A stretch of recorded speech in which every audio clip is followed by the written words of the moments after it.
BA inter के अंदर chapter जिसका नाम है कॉस्ट अकाउंटिंग सिस्टम, और उसके हमने इलिस्ट्रेशन सारे कंप्लीट कर लिए थे। अब हम आ गए हैं सर एमसीक्यूज पे। ठीक है, तो इंस्टीट्यूट के मॉड्यूल में जो एमसीक्यूज हैं वही हम करेंगे। आओ चलो, सबसे पहले क्या लिखा है पढ़ो। कह रहा है under the non integrated. Non integrated पता है सर हमें, जहां दोनों के अकाउंट्स अलग अलग बनते हैं। कॉस्टिंग के अकाउंट्स अलग बनते हैं, फाइनेंशियल के अकाउंट्स अलग बनते हैं। तो इसके लिए कह रहा है कि same ledger is maintained for cost and financial. नहीं सर, नॉन इंटीग्रेटेड में सेम लेजर कैसे हो जाएगा। फिर कह रहे हैं सेपरेट लेजर आर मेंटेन। हाँ बिल्कुल ठीक सर, सेपरेट लेजर होंगे। किसके लिए सर, कॉस्ट और फाइनेंशियल दोनों के लिए। तो ये भी गलत और ये भी गलत, तो इसका सही आंसर क्या है सर, बी। ठीक है, सेपरेट लेजर बनाए जाते हैं। अच्छा, अगला है sir notional cost. Important. Important क्यों सर, क्योंकि इसकी बात जो है बहुत कम आती है, लेकिन थ्योरी के लिए इंपॉर्टेंट है, एमसीक्यू के लिए ये इंपॉर्टेंट हो जाती है। नोशनल कॉस्ट का मतलब क्या है, पढ़ते हैं। कह रहा है may be included in integrated account. कह रहा है हो सकता है इंटीग्रेटेड अकाउंट में इसको डाल दिया जाए। दूसरा कह रहा है may be included in non integrated. कह रहा है शायद इसको नॉन इंटीग्रेटेड में डाल दिया जाए। फिर कह रहा है can not be included in non integrated. और तीसरा कह रहा है, चौथा कह रहा है नन ऑफ द अबव। तो सबसे पहले तो लिखो जरा कि ये नोशनल कॉस्ट होती क्या है। लिखिए, notional cost refers to the cost of using an asset that is that is that is owned by company, या ओनर भी कह सकते हो आप। ठीक है, लिखिए आगे इसमें, no notional cost to be shown in case of integrated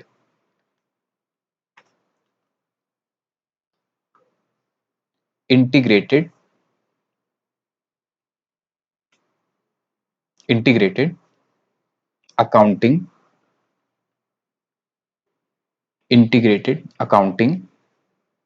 system,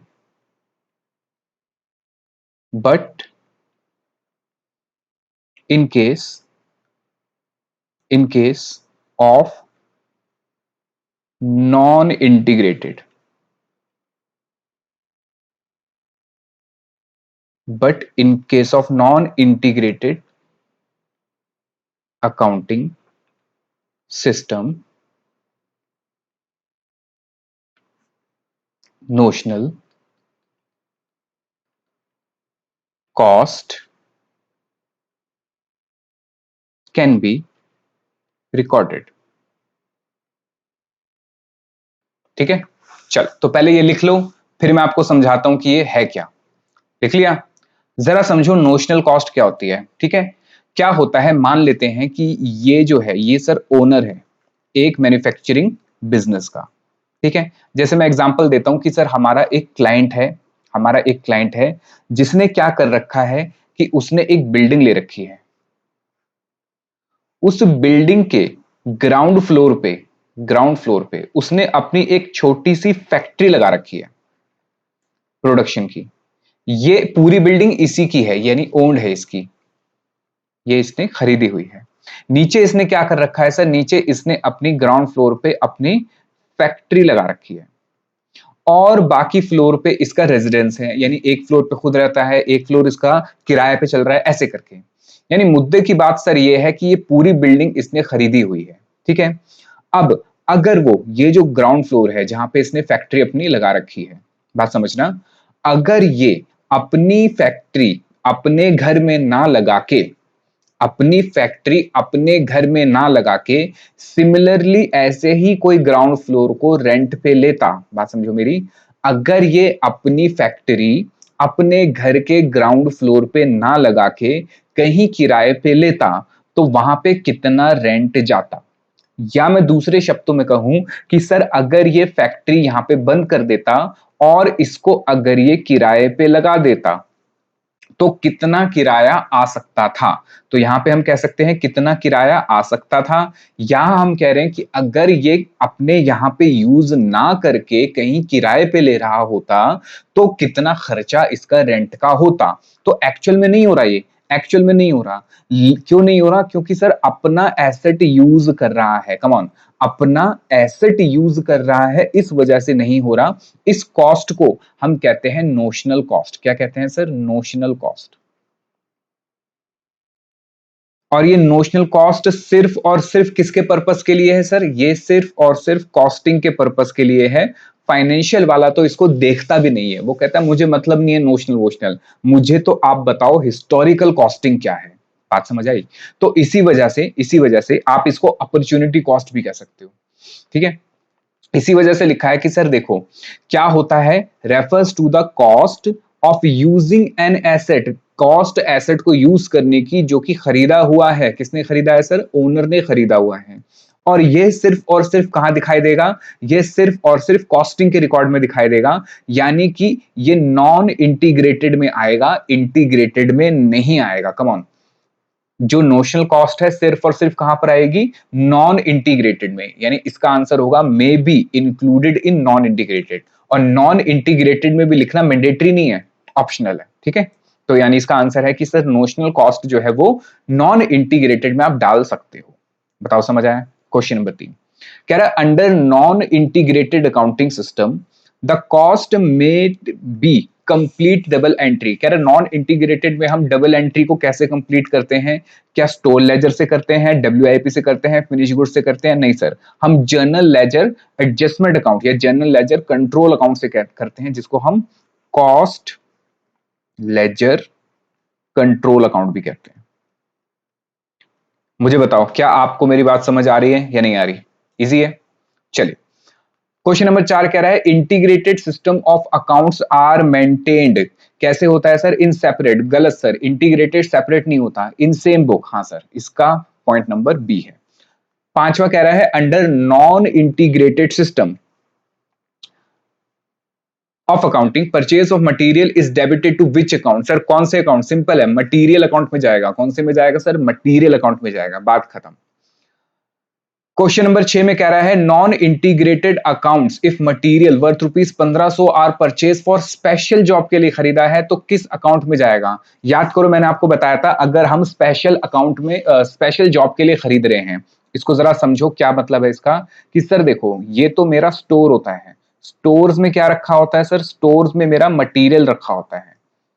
अब ये मटेरियल क्या होता है सर? इश्यू होता है। अगर ये सीधा सीधा प्रोडक्शन के लिए इश्यू हो रहा है तो मैं इसको डब्ल्यूआईपी में चार्ज कर लेता हूं। और अगर ये इनडायरेक्टली यानी कि रिपेयर के लिए इश्यू हो रहा है, फैक्ट्री के लिए इश्यू हो रहा है, तो फिर ये कहां चला जाता था सर? प्रोडक्शन के ओवरहेड्स में इसको चार्ज कर लेते थे। और बाद में प्रोडक्शन के ओवरहेड्स भी डब्ल्यूआईपी में ही चार्ज होते थे। ऐसा चलता था काम। लेकिन क्या हुआ, मेरी बात समझिए, लेकिन क्या हुआ कि सर यहां पे मेरा काम चल रहा था, ये मेरी साइट है, इस साइट पे या मैं कहूँ जॉब है, इस जॉब पे मेरा काम चल रहा था। अब मुझे यहाँ पे एक स्पेशल मटेरियल की जरूरत पड़ी। किसकी जरूरत पड़ी सर? स्पेशल मटेरियल की जरूरत पड़ी। अब ये स्पेशल मटेरियल सबसे पहले मैंने अपने स्टोर से कहा, यानी जो मेरा स्टोर मैनेजर है उससे कहा कि भाई ये स्पेशल मटेरियल है, ये मुझे दे दो। स्टोर मैनेजर ने कहा कि भाई ये तो हमारे स्टोर में है नहीं, हमारे पास तो जो नॉर्मल मटेरियल पड़ा रहता था वो लगता है। एग्जाम्पल लेते हैं कि लेट्स सपोज कंस्ट्रक्शन का काम चल रहा था और मेरे क्लाइंट ने ये कहा, मैं कौन हूं सर? मैं ठेकेदार हूं, ठीक है, मैं बिल्डर हूं। मेरे क्लाइंट ने कहा कि मुझे तो यहाँ पे वुडन फ्लोरिंग चाहिए, और वुडन फ्लोरिंग भी वो जो फ्रांस से मंगाई हो वो वाली वुड की बात करो। तो हमने कहा भाई हम तो अपने इंडिया की वुड और इंडिया के जो स्टोन्स हैं उसी की बात करते हैं। ठीक है आपके लिए मंगा देंगे, एक्स्ट्रा पैसे लगेंगे। कह रहे जितने पैसे लग रहे हैं कोई दिक्कत नहीं, आप बस मंगा के लगाओ। अब मैंने स्टोर वाले को पूछा क्या फ्रांस का वुड मटेरियल है हमारे पास? उसने कहा फ्रांस का तो नहीं है, हम तो इंडिया का रखते हैं। तो मैंने कहा अच्छा, तो एक काम करो जरा मंगवा दो। उसने कहा ठीक है। अब जब वो यहाँ से परचेज के लिए ऑर्डर डालेगा, तो बताओ ये परचेज का जो वुडन फ्लोरिंग आएगी, क्या वो पहले स्टोर में जाएगी? मेरी बात समझना, जो वुडन फ्लोरिंग हमने पेरिस से मंगाई, क्या वो पहले स्टोर में जाएगी फिर उसके बाद जॉब में जाएगी? बताओ। अगर पहले स्टोर में जाएगी तो पहले स्टोर अकाउंट आ जाएगा, फिर स्टोर से जॉब के लिए जाएगी तो WIP आ जाएगा, यही आएगा। अब मुझे बताओ क्या इतना लंबा काम करेंगे? नहीं सर, इतना लंबा काम नहीं होगा, क्योंकि ये एक्चुअली में खरीदा ही किसके लिए है? इस स्पेसिफिक जॉब के लिए खरीदा है। ये स्टोर में आएगा ही नहीं, ये सीधा सीधा खरीदेंगे और सीधा सीधा इसी जॉब में चला जाएगा। तो जब ये सीधा जॉब में चला जाएगा तो कहां चार्ज होगा सर? ये चार्ज होगा WIP में। कहां चार्ज होगा सर? WIP में, स्पेशल जॉब अकाउंट या WIP में आप इसको चार्ज कर लोगे। बताओ समझ आया? क्योंकि सिंपल है, देखो सर, स्टोर में डालने के बाद इश्यू करोगे फिर WIP में जाएगा, और ये आपका स्पेशल मटेरियल है, स्टोर में आएगा ही नहीं, सीधा जॉब पे चला जाएगा। तो ये स्किप करता हुआ, इस लाइन को स्किप करता हुआ सीधा यहां पहुंचेगा, WIP में चला गया। क्वेश्चन नंबर 7 कह रहा है कि which account is debited if material worth rupees 500 return to vendor in under non integrated। हमने मटेरियल रिटर्न कर दिया। मुझे बताओ, मटेरियल खरीदते हैं तो एंट्री क्या होती है नॉन इंटीग्रेटेड में?